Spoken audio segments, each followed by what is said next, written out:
All right, guys, so I'm back working on the 409 Cleveland, and right now what I'm going to do is pull off the ATI Super dampener. Now, I've been running that dampener right now for, Jesus, I don't even know how long.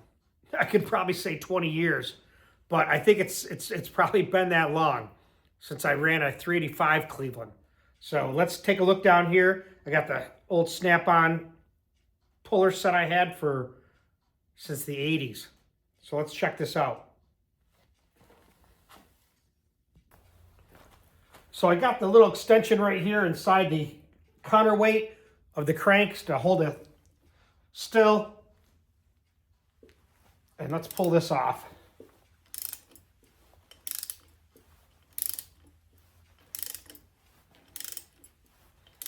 You know that's a tight fit like that.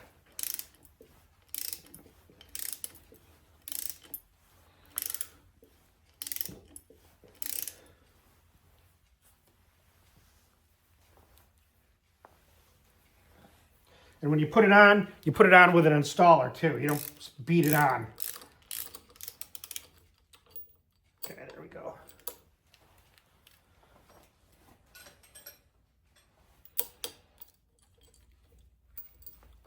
So we'll get this off. Then next thing I'll do is obviously pull off this pointer.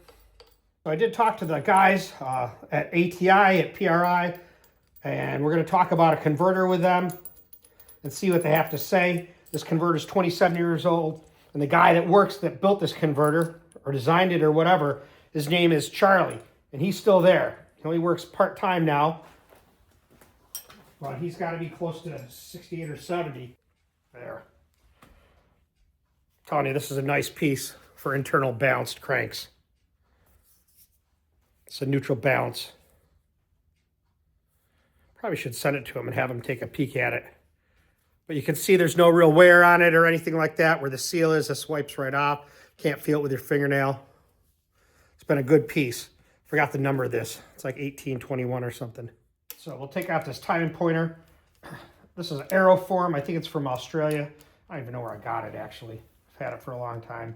I just like it because it's anodized aluminum and it looked cool. And I've always used it. And it works good with the engine plate, so that's what we use. And it's got the little hole that fits here for the little dowel. All right, guys, I got the timing cover off. Now here's the timing chain setup. This is a Rollmaster. It's a CS 3130 is what the part number is. Now this has the roller thrust bearing in the back, and I'll show you what it looks like here. And you can see it has some countersunk screws that go with it to kind of fit it down so it doesn't hit the gear. I had this modified for dual pins. I've never broke one, but someone recommended I should do it, so I said, yeah, let's do it. So I ended up buying a new timing chain setup. Now, I like how these fit. I don't have to worry about sliding these things on and off with difficulty. You can see right here what I have mine set at. 4 degrees advanced plus lines up with that, so that tells me it's a 105 intake centerline because it has a 109 lobe separation angle, or LSA. So let me show you that bearing.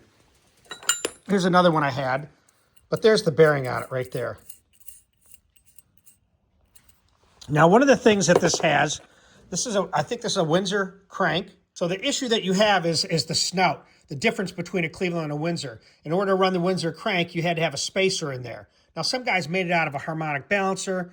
You know, these new timing chains, like SVO ones, the CS3130 has it built right in. But back in the day, they didn't have that when they first were coming out with all this stuff. Strokers were getting to be real popular in the latter 90s, 98, 99. So Ford Racing came up with one, and this is one right now. So that's allows you to put the Windsor crank in a Cleveland and spaces the timing gear out appropriately. Like I said, now it's already built in, so you don't have to worry about it. What we're trying to do is get top dead center, true top dead center.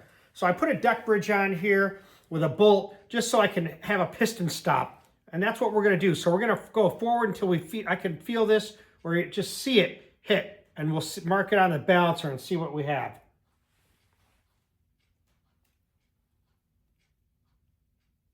Right there. So we'll leave it at that. That's at 10. Now what we're going to do is turn it back around 180 until we get the same thing and see if it's true top dead center. Because if it was, it would be 10 on this side, correct? So we're turning it back.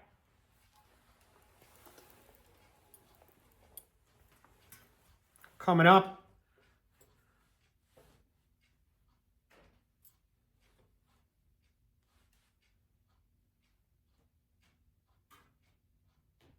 Right about there. I'd say it's right there. And what does this say? 10.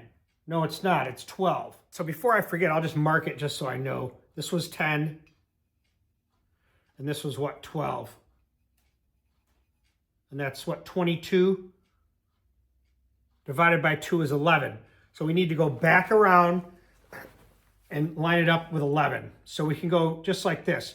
So count back 1, 2, 3, 4, 5, 6, 7, 8, 9, 10, 11. So 11 should be, or top dead center should be right here. Make sure I'm right. 1, 2, 3, 4, 5, 6, 7, 8, 9, 10, 11. Yep, right there. That should be top dead center. So now what we're going to do is we're going to go ahead and turn it back around to that mark right here, which that's going to be true top dead center. So let's take this guy off because now we know. Flip it back around.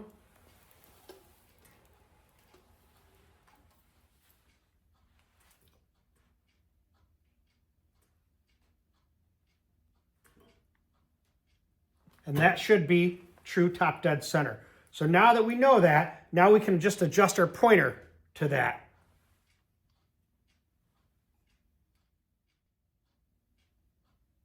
That's pretty good for Dragboss Garage. I'll take that. So there it is, guys. That's how I got true top dead center. Now I'm going to go ahead and degree the cam in. So make sure you do that before you degree your cam in and make sure that it's right. So your numbers come out where they're supposed to be. Because remember, that piston's at dwell. It's coming up, but it's still moving a few degrees either way before the piston comes back down.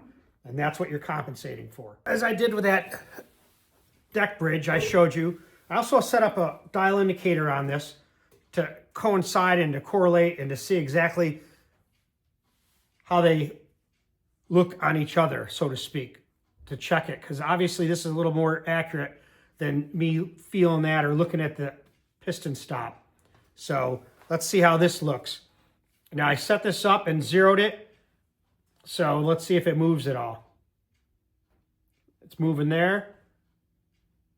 Right back. And I'm telling you, it's right at 0.